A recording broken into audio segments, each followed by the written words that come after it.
Yang terhormat Bapak Kepala Sekolah SD Negeri 1 Dajanpeken, yang saya hormati pula rekan-rekan guru hebat yang telah bersedia meluangkan waktunya untuk mengikuti diseminasi budaya positif di sekolah bersama saya, Ida Ayu Dewi Arismayanti, CGP Angkatan 10, Kabupaten Tabanan, Provinsi Bali.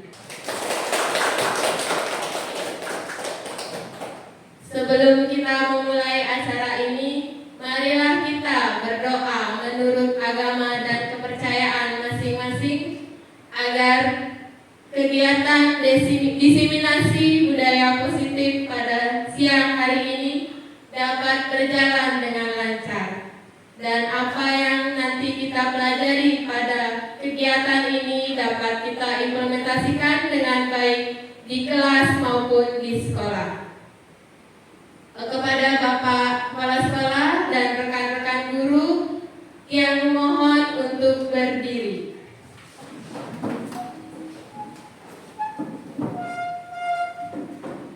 Menurut agama dan kepercayaan masing-masing, berdoa dimulai.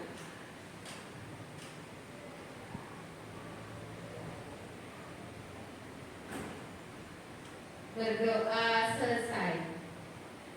Teman-teman yang harap teman-teman masih berdiri, kita akan menyanyikan lagu Indonesia Raya.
Kepada Bapak Kepala Sekolah dan rekan-rekan guru dipersilakan duduk kembali.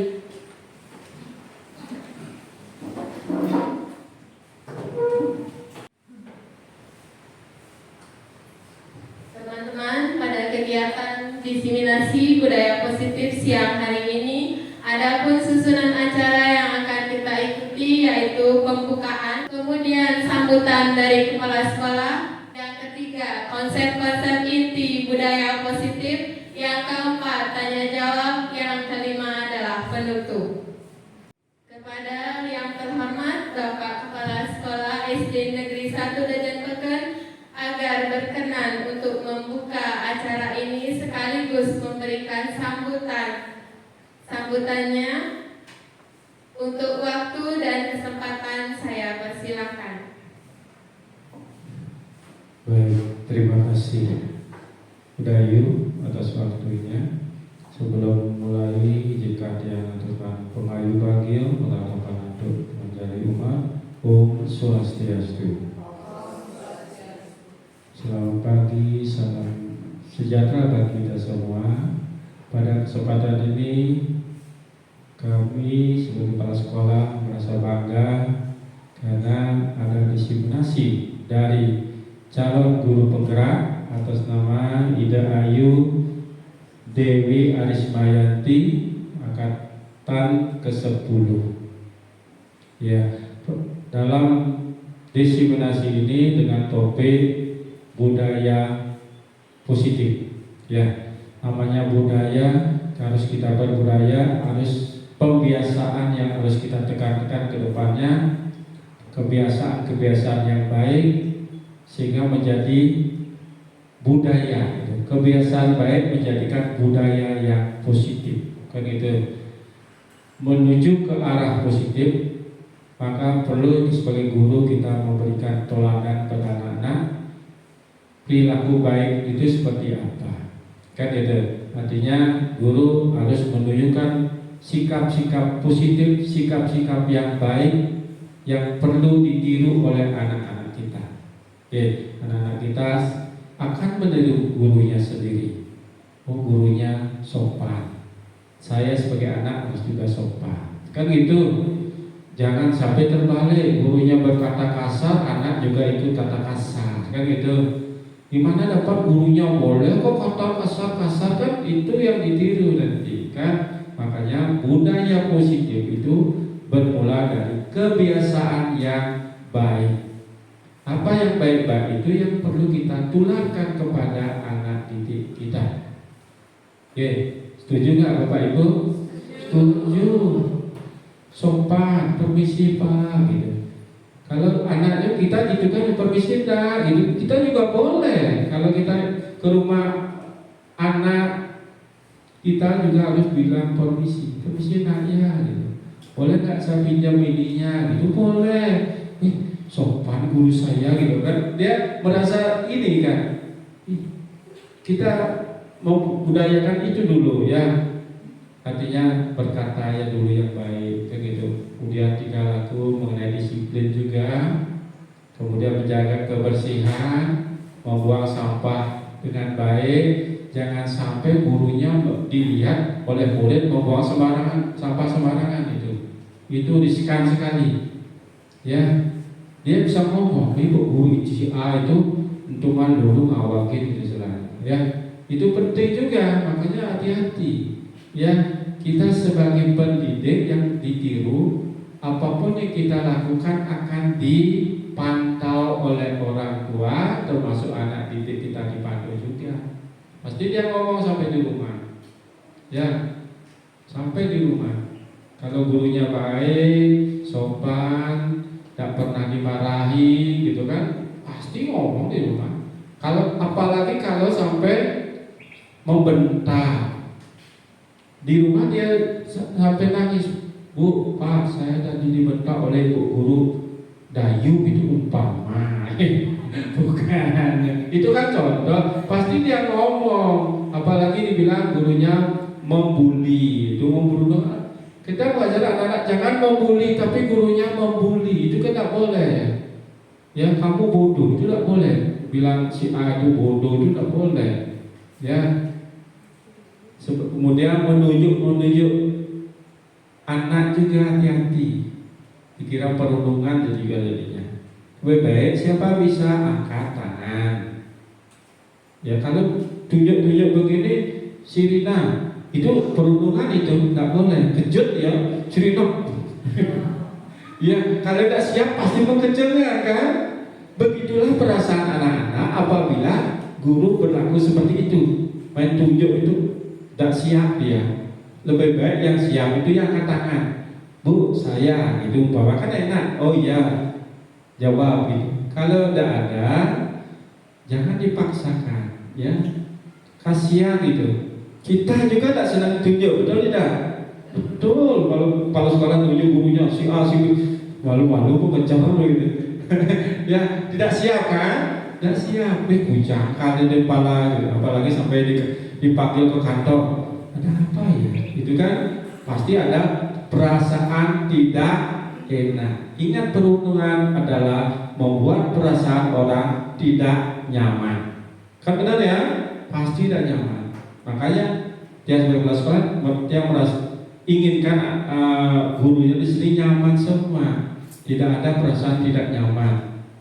Baru dipanggil kepala sekolah, orang tidak nyaman, padahal dia maunya bicara-bicara biasa saja sudah konotasinya beda. Ya, kita mau diskusi, kita mau gini kan boleh namanya diskusi. Ya kadang-kadang makanya dia waktu masuk di sini tidak akan mengumumkan nama guru.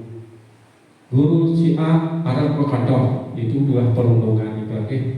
Makanya dia nggak mau panggil guru lewat pengeras suara. Pada yang WA, BBM, tolong atau pesan di Agung, tolong ya beritahu guru ini ke kantor, pasti gitu. Tidak dialu-aluin gitu. Atas nama guru si A arah ke kantor. Anak-anak berpikirannya beda ya. Pasti anak ikut guru saya lagi, kan beda ya. Makanya tolong ini perhatikan, membuli itu dikurangi. Artinya mari kita berkebiasaan baik kita dilanjutkan. Kebiasaan yang tidak baik tolong dirubah demi anak didik kita, supaya tidak ditiru oleh anak didik kita.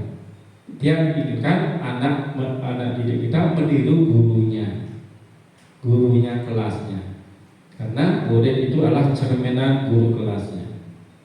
Dia pernah pantau juga ada anak-anak di kantor, permisi Pak, gitu kan sopan dia. Oh ini kelas berapa? Kelas ini. Oh batas gurunya ini. Saya tahu. Itu penilaian kepala sekolah di situ ya. Termasuk penilaiannya itu. Penilaian biarpun tidak langsung ke kelas dinilai, enggak. Dari pengamatan secara gitu dia sudah bisa baca. Berarti sering diajarkan oleh gurunya bersifat sopan. Tapi ada yang datang nyelonong, ada muridnya Pak gitu langsung, apa ini? Kelas berapa ini? Masa begitu disuruh ke kantor kan? Ada juga begitu. Ya, harusnya kan kita belajar sopan. Ke kelas sebelah kita harus permisi. Kan gitu juga ya. Ke rumah orang kita harus permisi. Ketok pintu atau pencet bel. Kan gitu biasanya. Swastiastu gitu kan. Itu yang perlu, makanya diharapkan mari kita budaya positif apa yang kita dipikirkan nanti diberikan oleh CGP nanti tolong dijadikan bukan berteori saja. Bapak berharap berpraktik langsung. Kan bisa kan? Jangan berteori. Baik di teori nyatanya tidak seperti itu. Kan gitu ya. Artinya apa yang ada di bibir dan di hati harus sejalan. Ya. Kalau di mulut suka, di hati juga bilang suka. Jangan bertolak belakang. Jadi yang beban itu bapak ibu. Ya, beban. Anak-anak berbohong dalam artinya berbohong itu kan kontradiktif namanya. Ya. Dengan kesempatan ini, dengan ucapan Om Alkinamostu untuk diseminasi hari ini kami buka secara resmi. Untuk atur transaksi, Om Santi.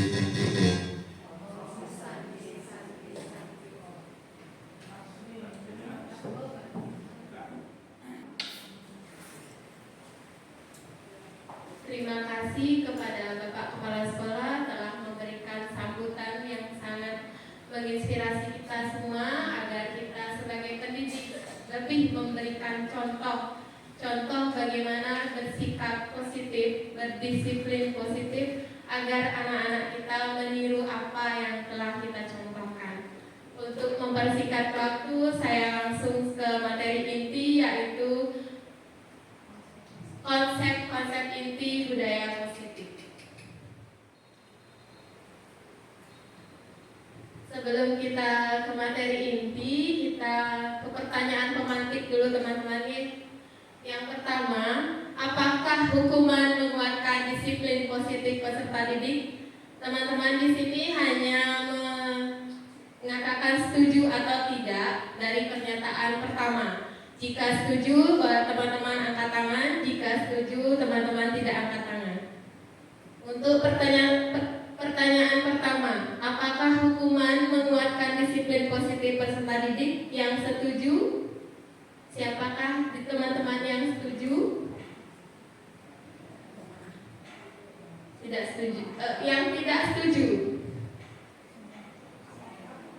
Apakah hukuman menguatkan disiplin peserta didik? Jika tidak setuju, boleh angkat tangan. Siapa yang tidak setuju? Yang tidak setuju? Berarti sebagian besar teman-teman tidak setuju. Saat ini saya tidak akan menjelaskan jawaban dengan salah. Nanti akan saya sampaikan setelah kita mempelajari materi inti. Pertanyaan yang kedua, sama lagi teman-teman. Apakah memberikan penghargaan menumbuhkan motivasi internal? Siapa yang setuju? Berarti teman-teman setuju. Nanti akan saya jelaskan setelah mempelajari materi inti. Konsep-konsep inti budaya positif yaitu yang pertama teori kontrol, disiplin positif, motivasi manusia, 5 kebutuhan manusia, hukuman, konsekuensi restitusi, keyakinan kelas, nilai-nilai kebajikan universal, 5 posisi kontrol kita sebagai pendidik, dan terakhir segitiga restitusi. Nah teman-teman, di sini saya membutuhkan 2 aktor. Kalau bisa yang B adalah teman laki-laki dan yang A adalah teman perempuan. Siapa yang bersedia menjadi B?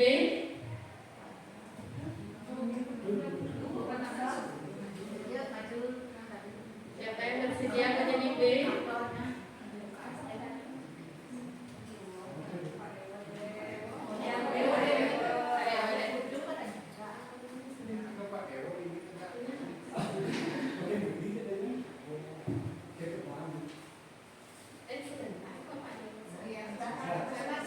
Siapa yang bersedia jadi B?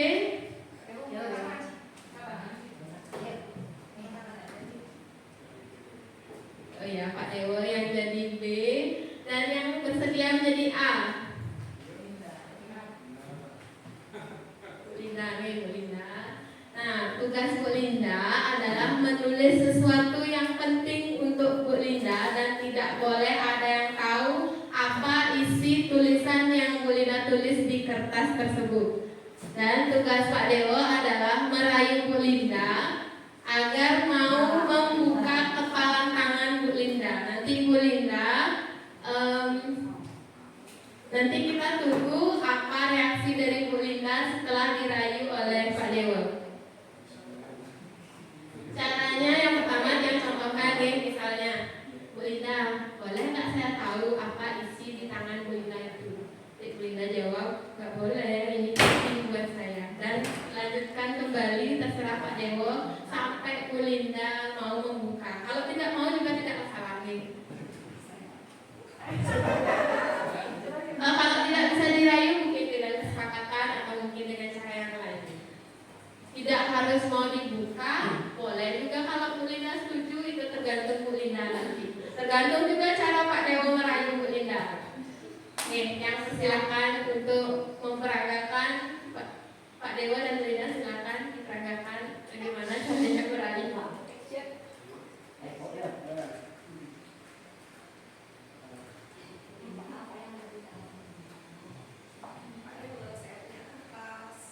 Gembira, itu apa aja di tangannya? Ada apa tuh? Bisa nggak dibuka tuh? Kok jadi bisa? Nanti kalau dibuka, saya kasih hadiah loh. Iya. Nanti saya kasih. Buka dulu bukan. Hadiahnya nasi goreng.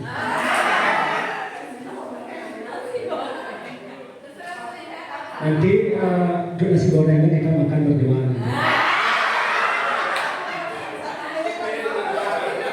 Sendiri berdua. minumnya 1 gelas per 2 menit.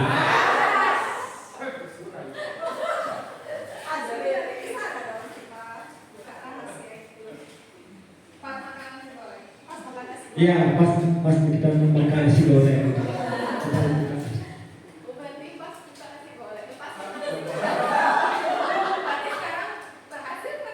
buka.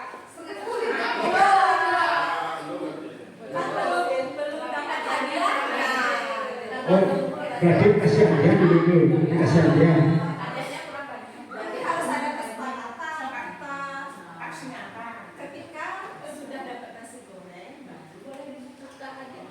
Aduh, ini agak nasi gorengnya ada duduk.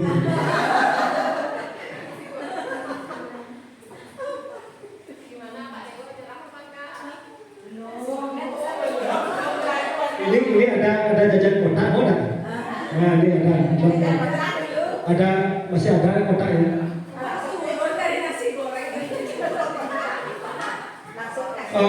Harganya sama juga tuh.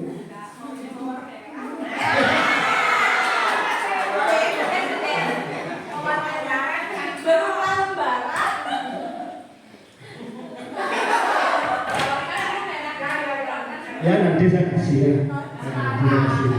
Sekarang kasih. Tuh. Dompetnya di utara nih.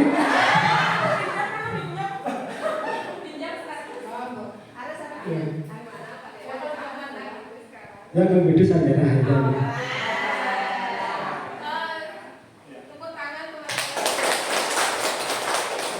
Terima kasih kepada Bapak Dewa dan Ibu Linda sudah bersedia mencontohkan ice breaking kepala tangan.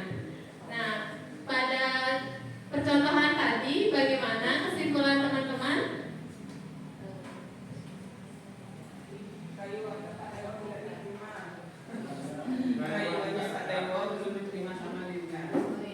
Rayuan Pak Dewo belum diterima sama Linda karena Bu Linda berusaha mempertahankan.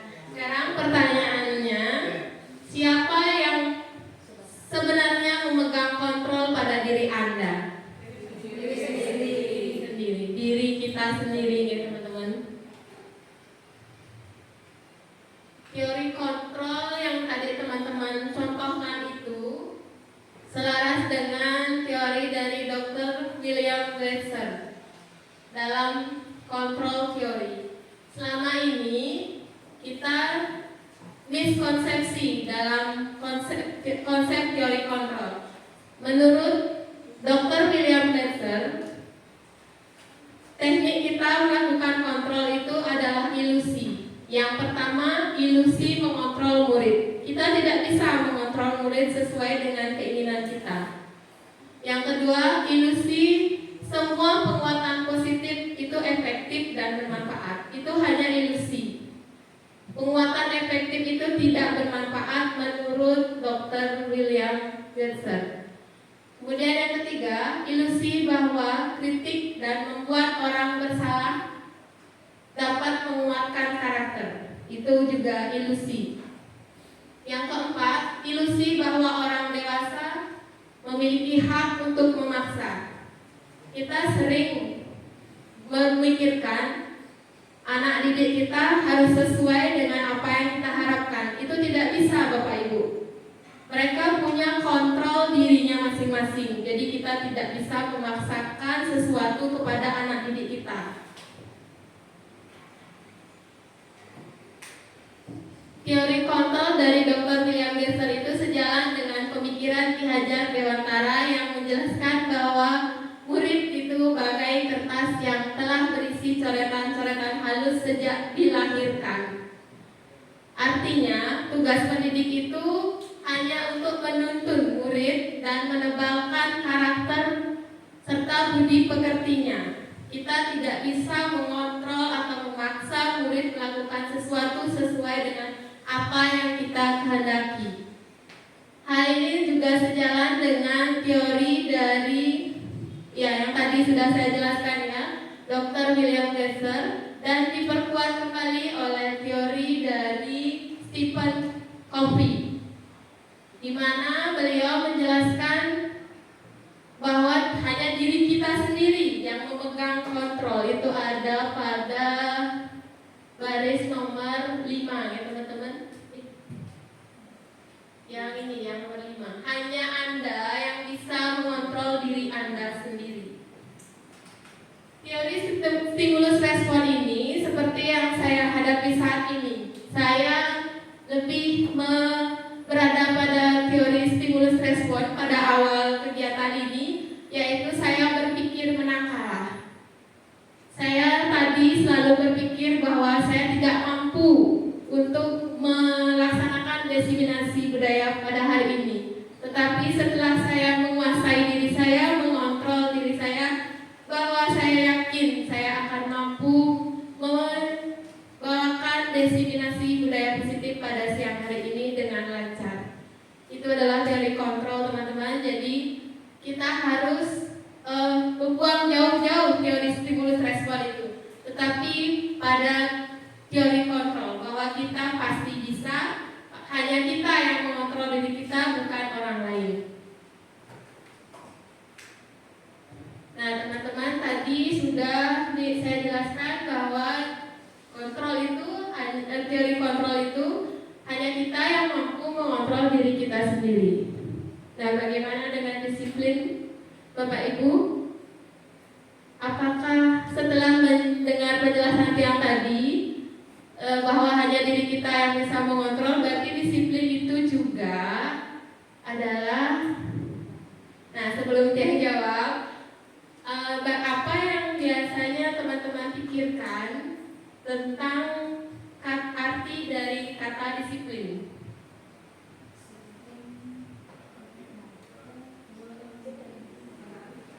Mentaati peraturan itu sendiri. Terima kasih Aji tanggapannya. Menurut Aji, disiplin itu adalah menaati aturan. Latihan juga sebelum mempelajari modul ini memikirkan bahwa disiplin itu adalah kita harus mematuhi, mentaati segala peraturan yang ada. Setelah saya mempelajari modul ini, saya mendapat pemahaman baru. Menurut Ki Hajar Dewantara, disiplin artinya adalah belajar. Kita belajar untuk mengontrol diri kita, untuk bersikap sesuai dengan nilai-nilai kebajikan universal. Artinya tidak boleh dipengaruhi oleh orang lain. Itu harus dimunculkan dari diri sendiri. Ki Hajar Dewantara menyatakan bahwa untuk menciptakan murid yang merdeka, syarat utamanya adalah disiplin yang kuat. Disiplin yang dimaksud adalah disiplin diri yang memiliki motivasi internal. Hal ini sejalan dengan teori dari Gaussen dalam bukunya Instruction School Discipline yang menjelaskan 3 motivasi perilaku manusia. Dalam teori motivasi dari Gaussen menjelaskan bahwa manusia selama ini memiliki 3 jenis motivasi. Yang pertama, menghindari ketidaknyamanan dan hukuman. Yang contohkan satu kasus tentang komitmen kita untuk menghargai waktu. Berarti kalau menghindari ketidaknyamanan dan hukuman, misalnya seperti ini. Saya harus datang jam 7 pagi agar tidak ditegur oleh Bapak Kepala Sekolah. Mohon maaf Bapak, saya pakai contoh. Agar tidak ditegur. Berarti itu karena agar tidak ditegur oleh Bapak, kita masuknya pagi-pagi. Artinya masih ada pengaruh orang lain. Masih ada ketakutan untuk ditegur oleh Bapak Kepala Sekolah. Masih belum memunculkan motivasi internal. Untuk menghindari hukuman itu belum memunculkan motivasi internal, artinya masih dipengaruhi oleh faktor luar, yaitu faktor dari ketakutan ditegur oleh Bapak Kepala Sekolah. Kemudian yang kedua, mendapat penghargaan atau hadiah. Kasus yang sama. Bapak Kepala Sekolah menjanjikan bahwa siapapun guru-guru di SD Negeri 1 Dayan Peken yang absennya selalu bagus akan mendapat hadiah di akhir tahun. Berarti kita akan hadir karena menginginkan hadiah tersebut. bukan karena keinginan diri sendiri. Itu juga belum memunculkan motivasi internal. Yang ketiga, menjadi orang yang ingin menghargai diri sendiri. Artinya kita ingin menghargai diri kita sendiri untuk tetap berkomitmen hadir sesuai dengan waktu yang telah ditentukan. Itu kalau kita sudah menghargai diri kita sendiri, artinya tanpa ada teguran dari Bapak, tanpa ada hadiah dari Bapak, itu kita mentaati, berkomitmen untuk hadir tepat waktu. Dan motivasi yang ketiga inilah yang memunculkan motivasi secara internal. Baik teman-teman, motivasi manusia itu juga dipengaruhi oleh kebutuhan dasar manusia. Apabila salah satu saja kebutuhan dasar dari kebutuhan manusia tidak terpenuhi,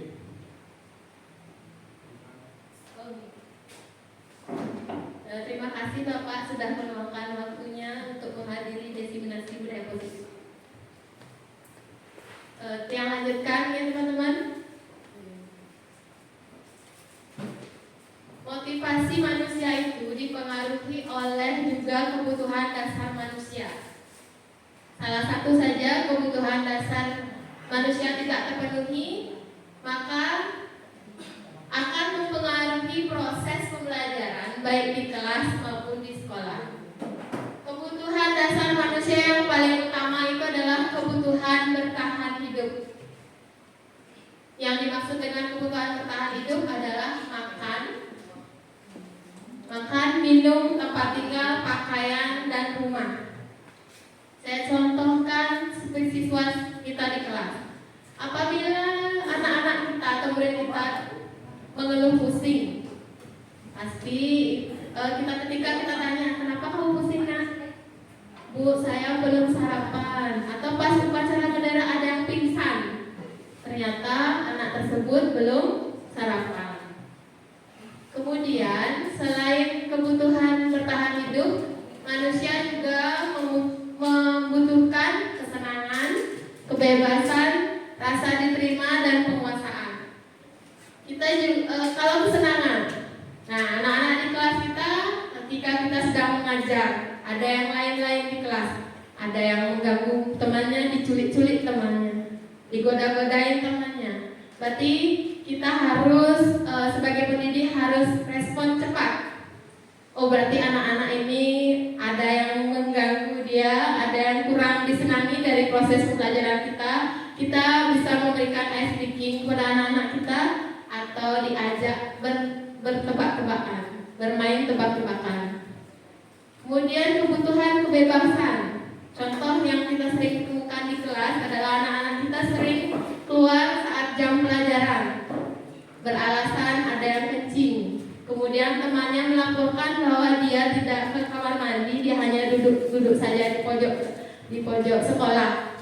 Artinya dia itu merasa ingin memperoleh kebebasan, tapi dia tidak bisa menyampaikan ke gurunya. Dia hanya ingin melakukan sesuatu yang dia inginkan, berarti kebutuhannya itu belum terpenuhi.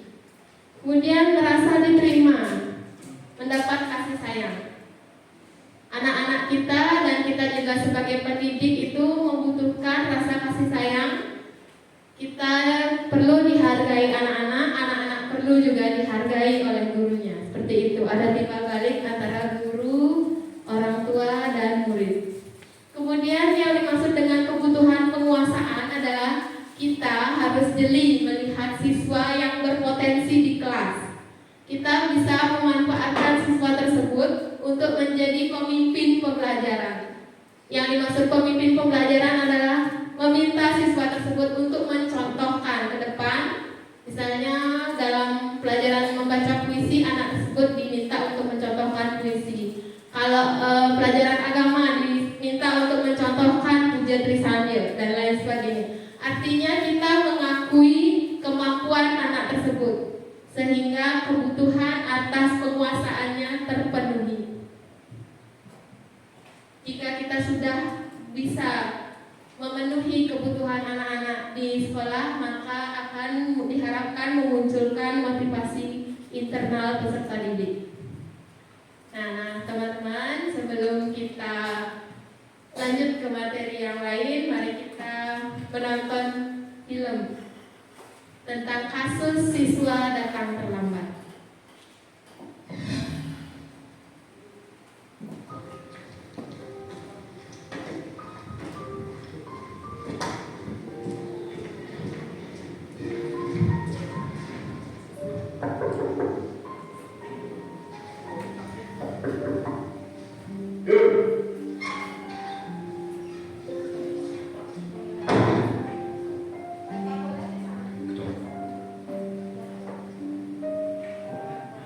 Vanessa? Se me Vanessa? Zero.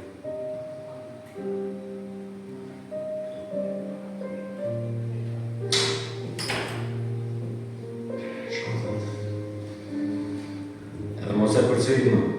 Já te sei.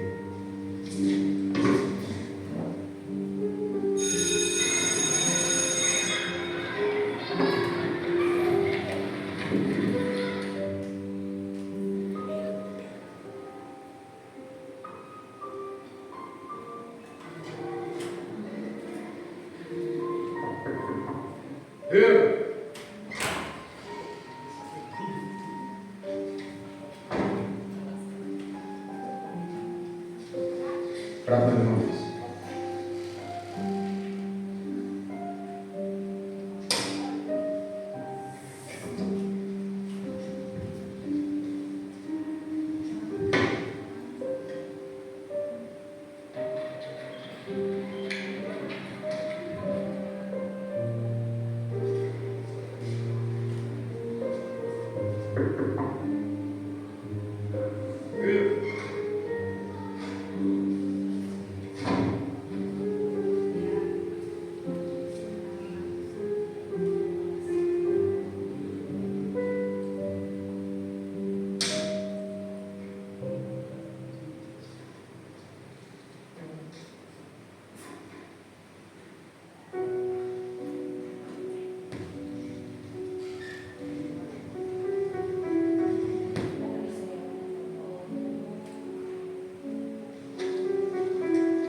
Teman-teman, tadi kita sudah menonton video anak yang datang terlambat.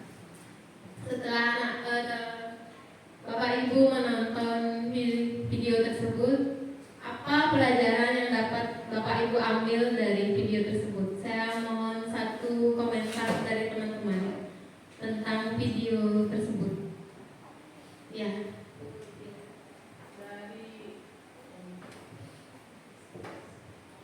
Baik, terima kasih atas waktunya. Dari film pendek tadi tentang masalah anak terlambat dan diberikan sebagai seorang guru, sebelum memberikan hukuman kepada anak yang datang terlambat, sebaiknya kita menanyakan apa alasannya terlambat. Terima kasih.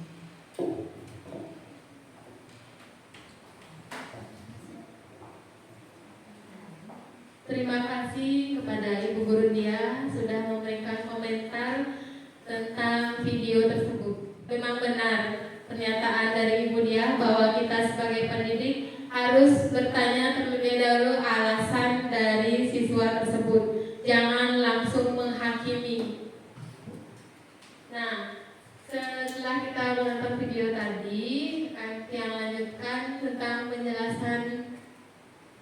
Ada juga tambahan yang bisa sampaikan. Selain menanyakan alasan, itu adalah tindakan guru yang sedang menghukum muridnya. Budaya positif, kita mempelajari materi tentang perbedaan hukuman, konsekuensi, dan restitusi. Hukuman itu tidak diharapkan dibuat oleh guru, menyakiti murid dan mendorong menyalahkan diri. Sedangkan konsekuensi adalah sudah diketahui dan masuk akal, dibuat oleh guru dan siswa, kemudian mendorong kepatuhan. Perbedaannya dengan restitusi. Kalau restitusi itu adalah berupa undangan untuk membuat restitusi, dibuat oleh anak sendiri. Artinya di restitusi ini guru berdialog dengan murid. Jadi muridlah yang membuat sendiri solusinya, memecahkan masalahnya sendiri. Kita hanya membantu membimbingnya. Dan restitusi ini mendorong disiplin positif murid. Kalau hukuman itu seperti tadi sangat menyakiti anak-anak didik kita. Nah, ini ada kasus teman-teman tinggal memilih hukuman atau konsekuensi. Kasusnya berjemur di lapangan basket pukul 12 siang yang karena mengobrol dengan teman. Siapa yang setuju itu adalah hukuman? Hukuman. Yang setuju itu adalah konsekuensi. Tadi teman-teman, Bapak Ibu tadi memilih hukuman. Kita lihat jawabannya benar. Itu adalah tindakan menghukum murid. Kenapa itu menghukum? Karena bersifat menyakiti fisik. Tidak mungkin siswa membuat kesepakatan berjemur jam 12 siang. Selain tidak masuk akal, itu juga menyakiti. Bisa Bapak Ibu bayangkan betapa teriknya matahari pada siang hari tepat pukul 12 siang. Itu akan menyakiti murid dan mendorong murid membenci gurunya. Kemudian kasus yang kedua, menggantikan kertas tugas teman yang telah dicoret-coret. Menurut teman-teman, apakah kasus ini hukuman atau konsekuensi? Konsekuensi. Konsekuensi. Apakah saya boleh meminta pendapat teman-teman mengapa kasus ini adalah konsekuensi? Kira-kira karena apa ini bisa dijadikan konsekuensi? Bertanggung jawab. Baik, terima kasih atas waktunya. Menggantikan kertas tugas teman yang telah dicoret-coret itu termasuk konsekuensi karena kita harus mempertanggungjawabkan apa yang kita perbuat. Terima kasih. Terima kasih Bu Linda, tanggapannya sangat menginspiratif sekali. Memang benar menggantikan kertas kosong itu kertas tugas teman yang telah dicoret-coret itu adalah konsekuensi karena itu masuk akal. Kalau kita melakukan sesuatu kita harus bertanggung jawab seperti yang Ibu Linda sampaikan, itu bersifat masuk akal berarti sudah dibuat oleh guru dan murid.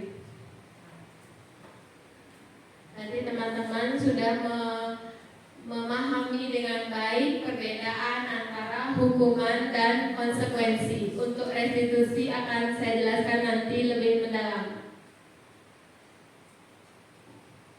Tadi di pertanyaan pemantik sudah terjawab berarti ya, bahwa hukuman tidak mendorong disiplin positif. Nah sekarang untuk pertanyaan pemantik kedua, saya jelaskan bahwa berdasarkan modul yang saya pelajari, justru penghargaan itu adalah hukuman, dihukum oleh penghargaan. Penghargaan menurunkan kualitas, penghargaan mematikan kreativitas, dan penghargaan mengurangi motivasi intrinsik. Untuk memahami pemahaman ini, saya akan berikan contoh kasus.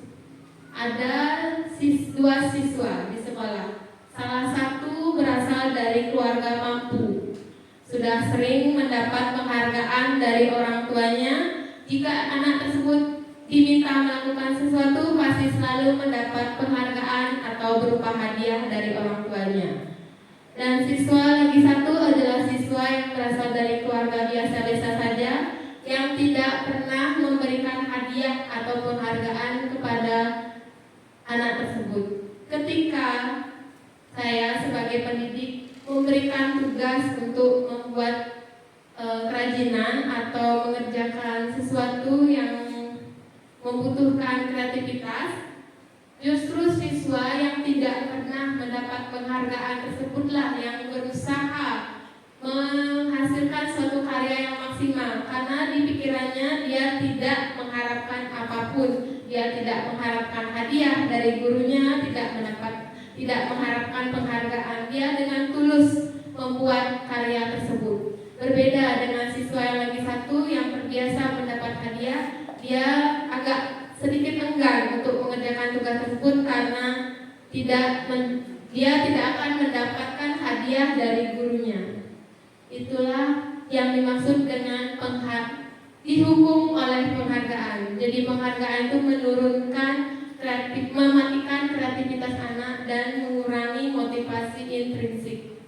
Justru penghargaan itu mendorong motivasi secara eksternal. Artinya ada sesuatu yang ada faktor lain yang mempengaruhi anak tersebut. Nah sekarang untuk tadi saya jelaskan tentang hukuman, konsekuensi, dan restitusi. Untuk menjalankan restitusi maka kita perlu adanya keyakinan kelas. Pertanyaan yang di sini adalah pertanyaannya, kenapa keyakinan? Mengapa bukan peraturan kelas?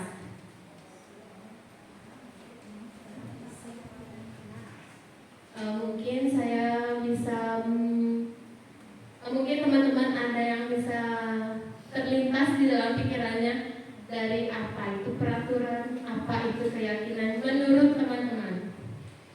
Mungkin ada yang bisa memberikan komentar apa perbedaan antara keyakinan dan peraturan menurut teman-teman. Ya Bu Made seperti ini. Ya, terima kasih atas kesempatan yang diberikan. Menurut saya, mengapa bukan peraturan kelas? Kalau menurut saya peraturan itu masih ada tekanan. Misalnya anak-anak mau ke sekolah, nanti kalau lambat peraturannya kan harus jam 7, kalau nggak datang nanti saya dihukum, seperti itu. Kalau misalnya kenapa keyakinan kelas? Kalau keyakinan kelas itu lebih tidak ada beban menurut saya. Seperti itu menurut ya. Terima kasih Bu Made Supartini sudah bersedia menyampaikan apa perbedaan keyakinan dan peraturan.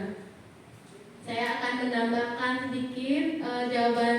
Saya setuju dengan jawaban Bu Made Supartini bahwa peraturan itu artinya ada yang memaksa anak didik kita untuk melakukan sesuatu. Jadi masih ada faktor eksternalnya.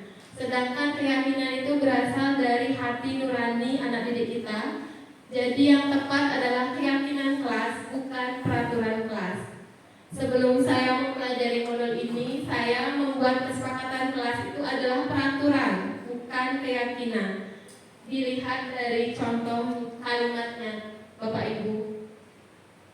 Oh ya, ini penjelasan yang saya tambahkan tadi adalah keyakinan merujuk pada nilai-nilai kebajikan universal. Jadi yang tepat adalah keyakinan kelas. Yang saya buat sebelumnya adalah seperti ini. Hadir 15 menit sebelum pelajaran dimulai. Ternyata yang saya telah susun dengan anak-anak itu adalah peraturan, bukan keyakinan.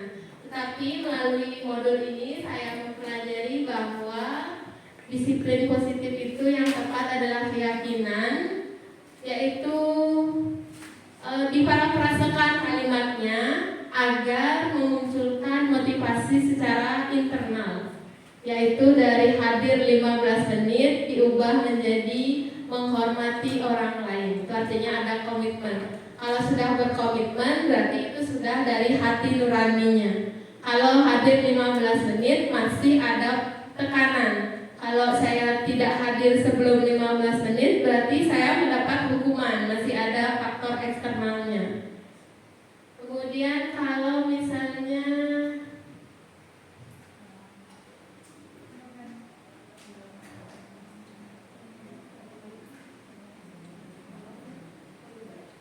jangan berdiri di kelas atau koridor, yang tepat adalah keselamatan.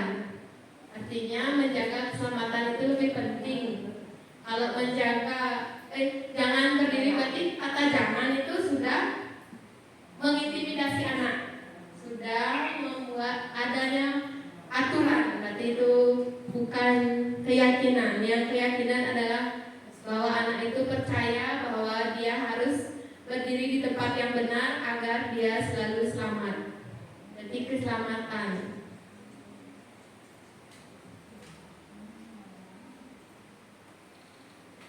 Dalam penyusunan keyakinan kelas kita bersumber pada nilai-nilai kebajikan universal. Mungkin langsung bisa teman-teman lihat di slide. Banyak sekali contoh dari nilai-nilai kebajikan universal. Salah satunya adalah profil pelajar Pancasila yang sangat digemakan dalam kurikulum Merdeka. Tujuan dari kurikulum Merdeka adalah mewujudkan profil pelajar Pancasila. Salah satunya adalah beriman dan bertakwa kepada Tuhan Yang Maha Esa dan berakhlak mulia, kreatif, mandiri, gotong royong, bernalar kritis, dan berkebinekaan global. Nilai-nilai kebajikan universal yang lain masih banyak contohnya, teman-teman. Saya lanjutkan dengan posisi kontrol kita sebagai guru. Ada 5 posisi kontrol kita sebagai guru. Tadi sudah kita pelajari dari video. Yang pertama adalah penghukum. Dari video tersebut sangat jelas sudah teman-teman lihat bahwa menghukum itu menyakiti anak didik kita. Kemudian membuat rasa bersalah. Saya bisa contohkan sebuah kasus anak yang lain-lain di kelas. Dan guru berkata, misalnya murid itu adalah Ratih namanya. Ratih, kamu ini lain-lain aja dari tadi. Cepat maju ke depan. Ketika Ratih berusaha menjawab dan dia tidak bisa, lalu guru berkata lagi, duduk sana kamu. Kamu soal seperti itu saja tidak bisa mengerjakannya. Itu sudah membuat dan mendorong Ratih menyalahkan dirinya. Berarti itu adalah kontrol kita sebagai pembuat rasa bersalah. Kemudian posisi kontrol sebagai teman. Itu sifatnya halus, bahasanya halus, bahasa antar teman.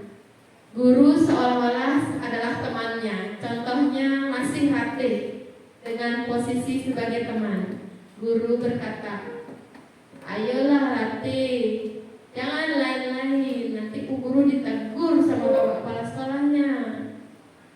Ayolah nak, belajar yang serius, jangan lain-lain, nanti kamu tidak naik kelas. Ya Ratih ya, janji ya sama bu guru ya. Itu adalah yang kita lakukan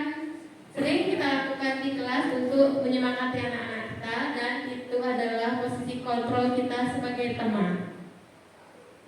Kemudian posisi kontrol kita sebagai pemantau.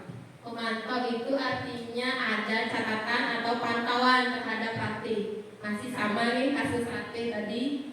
Kalau kita sebagai pemantau, maka yang akan kita lakukan adalah, Ratih, kenapa kamu lain-lain lagi nak? Sudah 10 kali Ibu catat kamu lain-lain di kelas. Apakah kamu tahu konsekuensi dari tindakan kamu hari ini? Gurunya menanyakan konsekuensi itu sudah posisinya sebagai pemantau. Tercatat 10 kali dia melakukan tidak serius belajarnya, berarti itu adalah pemantau. Ratih terpantau oleh gurunya, berarti kita sedang menjalankan posisi kontrol kita sebagai pemantau. Kemudian yang nomor 5, posisi manajer. Kasih contoh Ratih tadi. Ketika kita menjalankan posisi manajer, kita akan melakukan restitusi, yaitu berdialog dengan siswa. Yang bisa dikatakan guru adalah dengan cara menanyakan alasannya. Ratih, kenapa kamu lain-lain nak?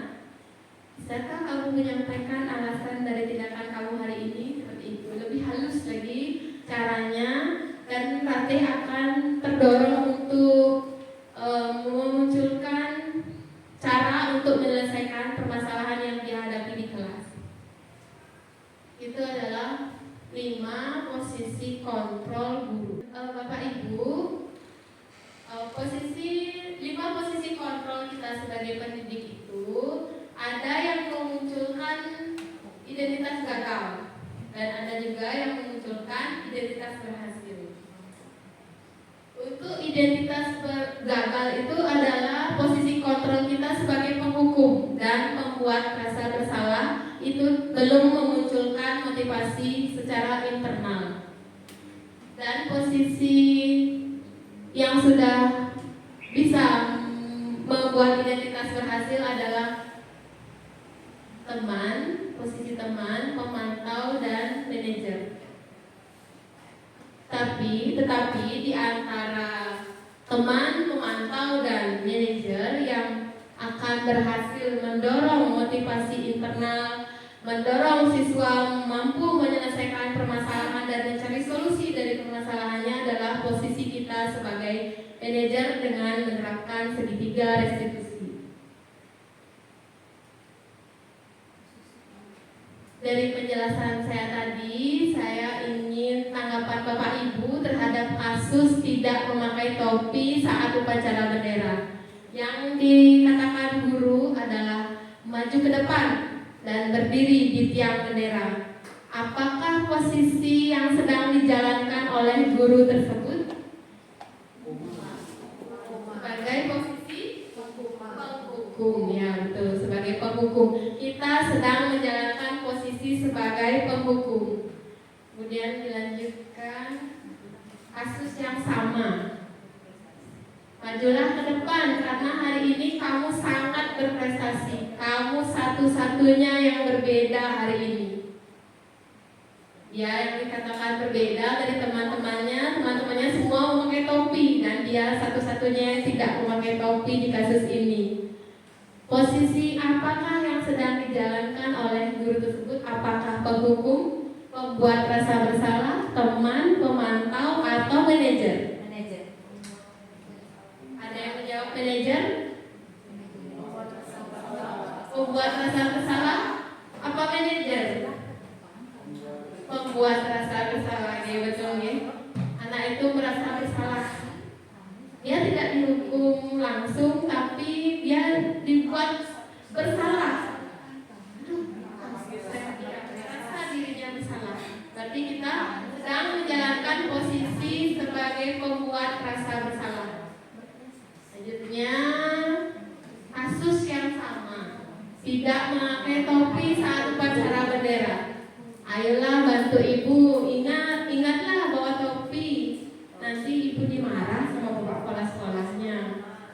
Sebagai teman, ya bahasanya teman. Kemudian nih, mengapa tidak pakai topi? Ibu 3 kali memantau. Berarti pemahaman teman-teman sudah bagus sekali ya. Ini adalah sebagai pemantau dan yang terakhir adalah sebagai apa teman-teman?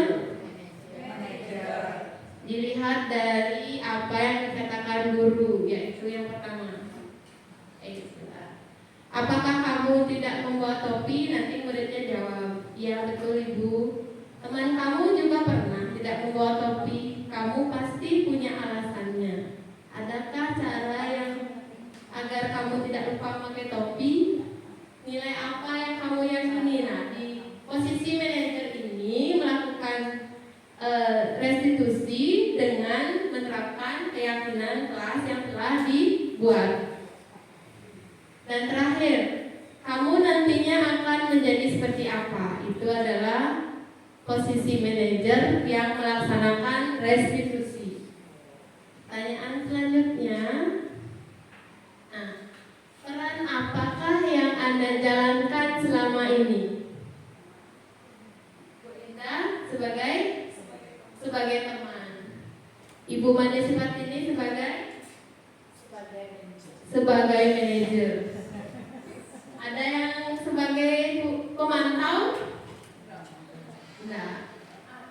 Kalau saya sendiri sebelum mempelajari modul, saya lebih pada posisi teman. Kadang-kadang juga saya sebagai pemantau. Kadang juga saya melaksanakan manajer. Namun langkah-langkahnya belum lengkap sesuai dengan langkah-langkah segitiga restitusi. Nah, apa itu segitiga restitusi? Saya akan jelaskan. Dalam posisi manajer kita menerapkan segitiga restitusi. Nah, ini dia Bapak Ibu, segitiga restitusi yang saya sampaikan tadi. Ada 3 langkah yang kita lakukan. Yang pertama adalah menstabilkan identitas, kemudian memvalidasi tindakan salah, yang terakhir adalah menanyakan keyakinan. Yang harus kita lakukan terlebih dahulu adalah menstabilkan identitasnya dengan mengatakan, berdialog dengan siswa dengan berkata,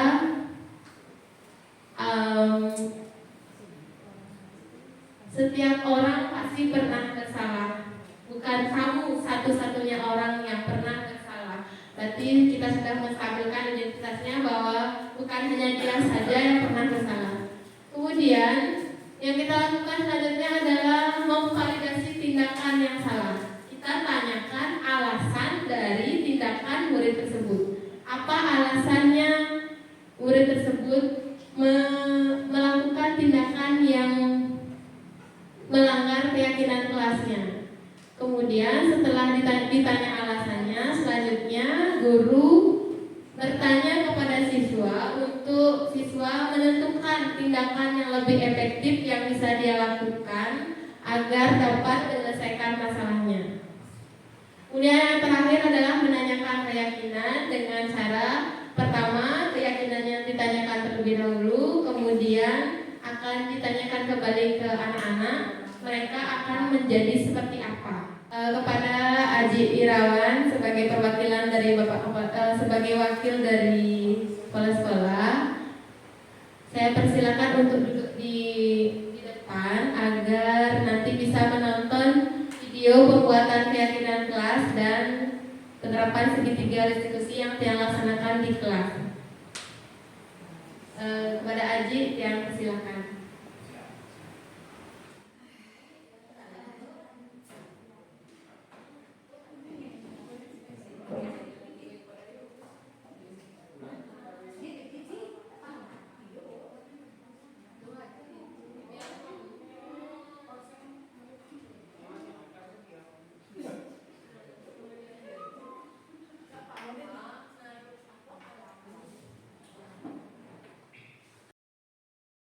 Selamat menonton teman-teman.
seperti itu adalah hasil keyakinan kelas 4A 1 Dajan Peken. Selanjutnya adalah penerapan segitiga restitusi dengan kasus siswa datang terlambat atas nama Pandi.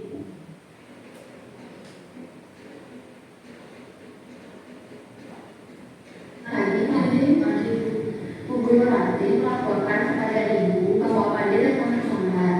Bisakah Pandi menyampaikan kejadian tadi pagi kepada ibu? Iya, Bu, benar. Tadi pagi memang saya datang terlambat. Setiap orang pasti pernah datang terlambat. Nah, teman-teman Pandi juga pernah datang terlambat, termasuk ibu juga pernah datang terlambat. Jadi, Pandi bukan satu-satunya orang yang pernah datang terlambat. Ya, Bu. Pandi pasti punya alasan dari tindakan Pandi hari ini. Maukah Pandi menyampaikan alasan Pandi datang terlambat? Semalam saya menonton film sampai larut malam, lalu saya datang terlambat di sekolah.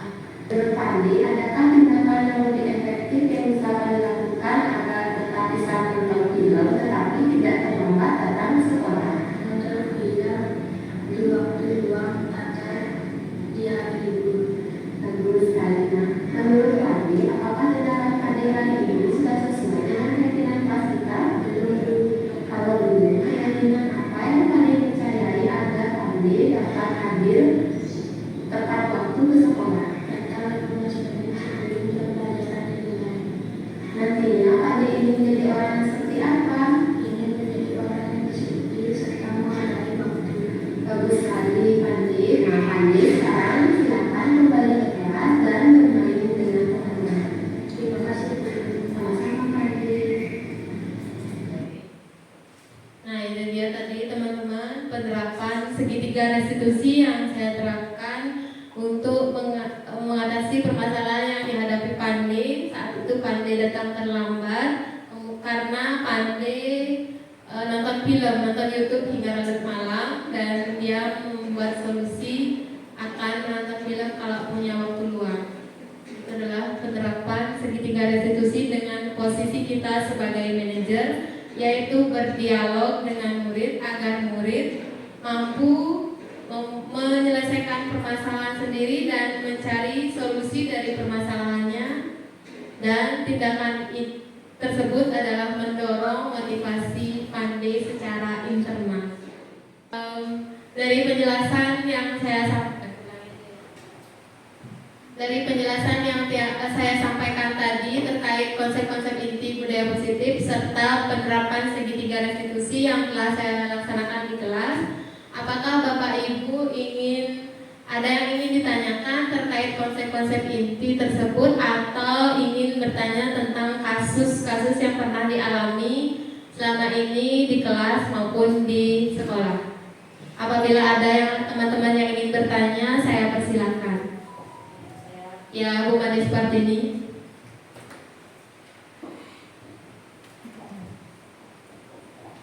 Terima kasih atas kesempatannya. Dalam tanya jawab ini saya ingin bertanya, bukan bertanya ya, berdiskusi lebih tepatnya.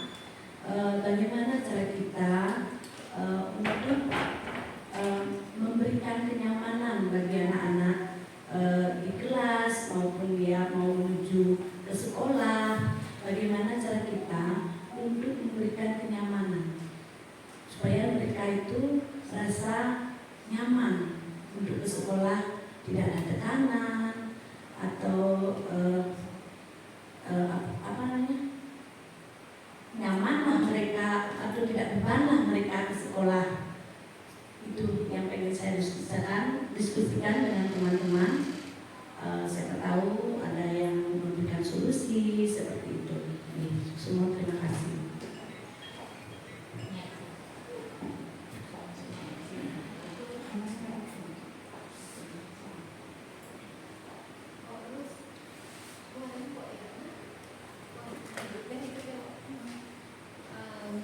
Terima kasih atas pertanyaan dari Bu Made Spartini. Yang saya dapat pahami dari pertanyaan tersebut adalah bagaimana cara kita sebagai pendidik menciptakan lingkungan pembelajaran yang nyaman bagi didik kita agar kebutuhan kesenangan mereka terpenuhi di kelas. Sebelum saya memberikan jawaban, mungkin ada pengalaman teman-teman di kelas bagaimana caranya mengalihkan perhatian anak-anak kita dari yang tidak senang menjadi lebih semangat lagi belajarnya. Mungkin ada yang bisa berbagi pengalamannya di sini. Ya, Bu Guru dia. Baik, terima kasih atas kesempatannya. Adapun cara untuk mengatasi ketidaknyamanan di saat belajar atau bosan ya anak-anak bosan saat belajar, mungkin kita bisa mengajak anak-anak dengan cara melakukan ice breaking di kelas, karena banyak macam-macam ice breaking sekarang yang bisa kita lakukan, dan itu bisa meningkatkan motivasi anak-anak untuk belajar. Terima kasih.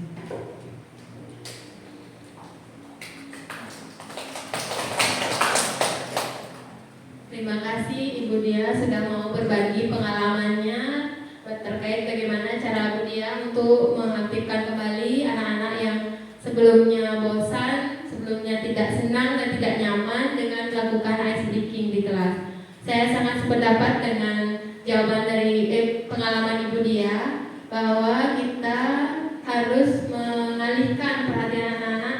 Kita harus menyelami dunianya, yaitu bermain. Dengan ice breaking anak-anak akan bisa bermain sambil belajar. Selain ice breaking, kita juga bisa berikan tebak gambar. Tebak gambar atau tebak kata dengan cara sistem door. Misalnya, tebak kata nama-nama hewan. Misalnya, saya kasih satu kata. Ikan, saya door Pak Putu. Ikan, door Putu, gitu misalnya. Nanti Putu lanjutkan. Ikannya itu menyebutkan namanya. Saya nama hewan kan, saya ikan, door Putu. Nanti Putu jawab Nila. Nila, door Bu Dewi, gitu. Itu adalah contoh dari ice breaking yang bisa kita terapkan di kelas. Selain menggunakan ice breaking, kita juga bisa membuat quiz menggunakan aplikasi Canva atau Quizizz. Seperti itu yang bisa yang bagikan kepada Ibu Made terkait bagaimana cara kita menangani permasalahan anak-anak yang tidak nyaman belajar di kelas. Apakah sudah menginspirasi Bu Made untuk nantinya diterapkan di kelas?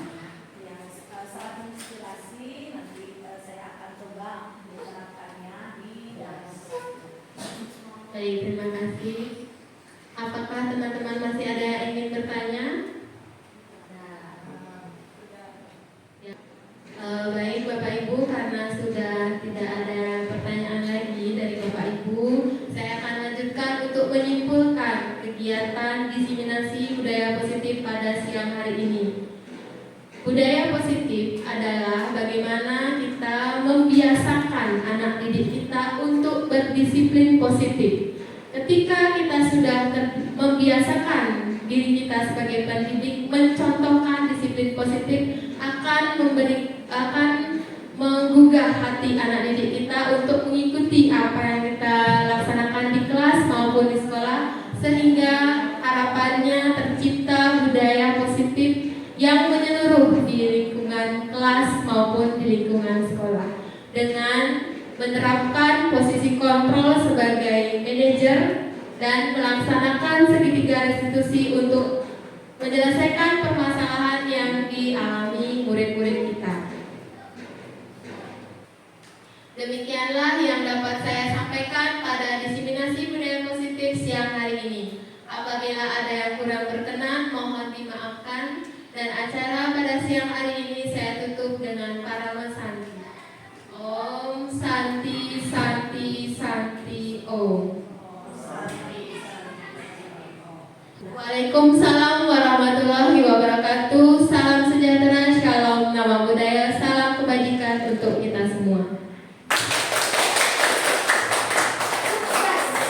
Sukses semua, selamat latihan. Om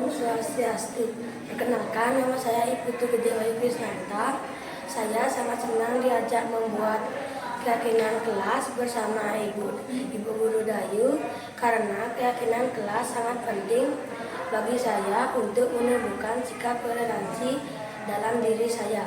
Om Santi Santi Santi Om. Om Swastiastu. Perkenalkan, nama saya Nikada Ayu Kirana Putri. Saya sangat senang diajak membuat keyakinan kelas bersama Ibu Guru Dayu karena keyakinan sangat penting bagi saya untuk menumbuhkan kedisiplinan pada diri saya. Om Santi Santi Santi Om. Om Swastiastu. Perkenalkan, nama saya Ibu Tubagus Sabtawiguna. Saya sangat senang diajak membuat keyakinan kelas bersama Ibu Guru Dayu karena keyakinan sangat penting bagi saya untuk menumbuhkan rasa tanggung jawab dalam diri saya. Om Santi Santi Santi Om. Om Swastiastu. Perkenalkan, nama saya Nikudinda Puyani. Saya sangat senang diajak membuat keyakinan kelas bersama Ibu Dayu karena keyakinan kelas sangat penting bagi saya untuk menumbuhkan nilai kepedulian saya pada lingkungan. Om Santi Santi Santi Om. Om Swastiastu. Adapun refleksi yang dapat saya sampaikan setelah melaksanakan diseminasi budaya positif. Saya telah melaksanakan diseminasi budaya positif pada tanggal 5 Juni tahun 2024 yang diikuti oleh 13 rekan guru di SD Negeri 1 Dajan Peken.